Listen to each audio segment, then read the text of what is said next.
Hello book lovers, welcome to One Comma Reader. I'm Daniela, today keeping you company with a book tag. I don't know if I'll ever catch up with all the tags, but I'm gonna give it a try at least.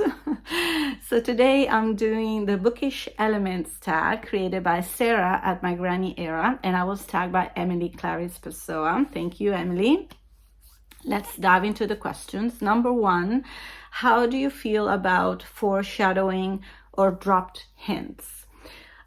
If they're subtle, I don't mind. It actually makes me more curious about reading the book. So as long as they're subtle, I'm okay with that.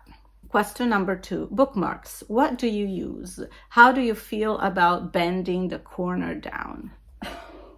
No, not bending at all. So sometimes if I don't have a bookmark chosen for that book, I just might, find something like a receipt or anything that, like even an object that I can insert in the book I'm reading. But usually I love to buy bookmarks or I use postcards, for example. This was from the Shakespeare Company in Paris, or if I go to an exhibit, an art exhibit, I buy this beautiful, this is Chagall by the way, I buy these beautiful postcards that I'm going to use as bookmarks, and wherever I'm going, sometimes even little artisanal bookmarks done by kids, or exhibits again. These are coming from India, being gifted with. Then let's see if I have something different. This is from the beautiful Matera in Italy. So I also buy these as souvenirs and also for little gifts. These were made by a school that I got from the library, a library sale. And let's see what's in here. Oh wow, this is one from Venice. Look at that. It's pretty, huh? That's why I actually never used it. I still keep it in this envelope. Okay, enough of bookmarks. Let's move on to question number three. Forgotten bookmarks. Have you ever found something strange in a book? Not something strange, but something beautiful. So I go to this book crossing place where you can go home with up to 10 books for free. And I wanted to have something by Daphne du Maurier. And look what I found when I've opened the book. Ta-da-da!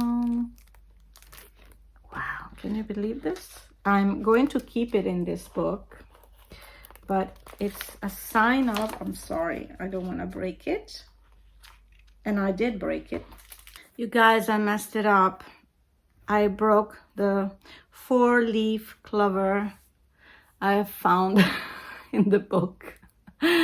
Okay, so this is the 4th little piece. I don't know if you can see it, but it goes like this, or whatever. Okay, I just kept it inside the book. There it is. Oops. Okay, it's falling apart. Never mind. And apart from this, I sometimes find in used books I purchase maybe some other bookmarks, and always like a thrill when you find something. Let's move to the 4th question. Inscriptions and annotation. How do you feel about writing in a book? How do you annotate if you do? So if it's a used book, I don't mind. Actually, I want to show you what I did with Simone de Beauvoir, Memories of a Dutiful Daughter. Yes, this is what I use to highlight pages. And in this case, since this was a buddy read with an Italian channel, I also highlighted a lot of parts of the book I wanted to discuss with my buddy reader. So yeah, in this case, I really went for it. And sometimes I take notes on my phone if I want to remember something I want to discuss about a specific book on a video. or I write it down. I find that writing down, handwriting, makes me memorize what I write better. I don't know why it is. Can someone explain? Let's move on to the fifth prompt, which is introduction and footnotes. Do you read them or avoid them? So if it's an note from the author at the end of the book, I love reading that. I need to read it. I want to know everything I can about how the author has approached this story and any, behind the scenes facts. In the introduction, maybe I will read it if the book I loved, because I feel that if I read it before, I may either be given some spoilers, or maybe reading and knowing too much about what happens could prevent me to have that curiosity about the book. I feel like maybe they say something that triggers me in the wrong way, and then I'm like, oh, do I really want to read this book? So I tend to read those after I read the book. Prompt number 6, accessories. Do you use bookish accessories like a clip-on reading light, book sleeves, annotation materials, bookstand, etc.? So the only accessory I use is this bending light, which I find very, very useful at night. Oops, it's bending the wrong way.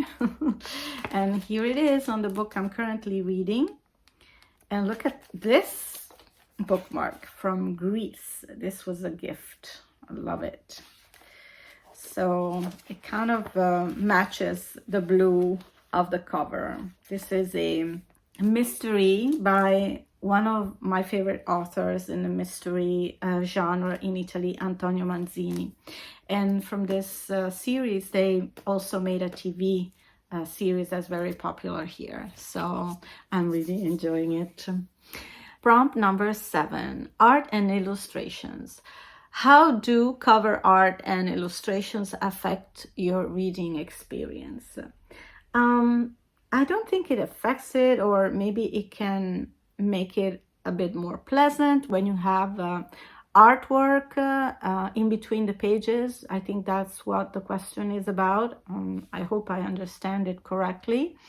So they definitely make a book edition more precious. So of course it's going to be a bit more expensive, but for certain editions I don't mind. Prompt number 8, format. Which format do you prefer? Hardback, paperback, audio, digital? Do you do different things for different situations?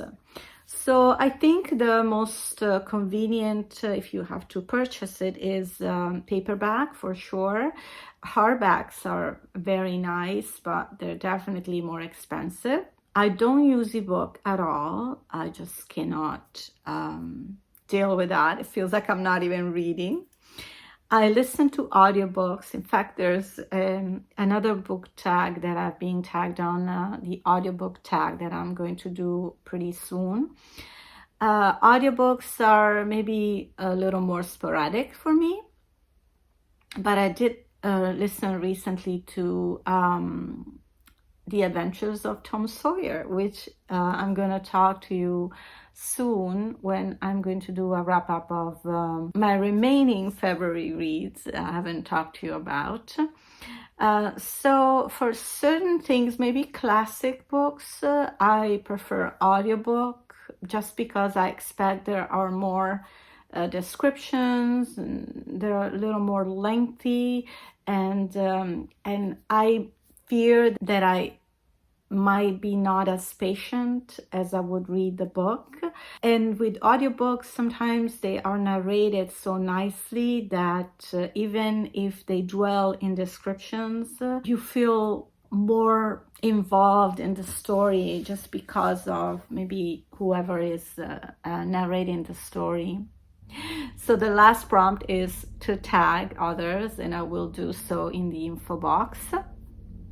And that's it for this video. I hope you enjoyed it. If you did, don't forget to like, subscribe for more, and stay tuned because on March 12th I'm going to launch a brand new book tag created by yours truly, and the occasion will be the first year of Uncommon Reader on the BookTube platform. So come and celebrate with me 1 year of Uncommon Reader, and I look forward to talk to you in the comments. See you soon. Take care. Happy reading, and ciao.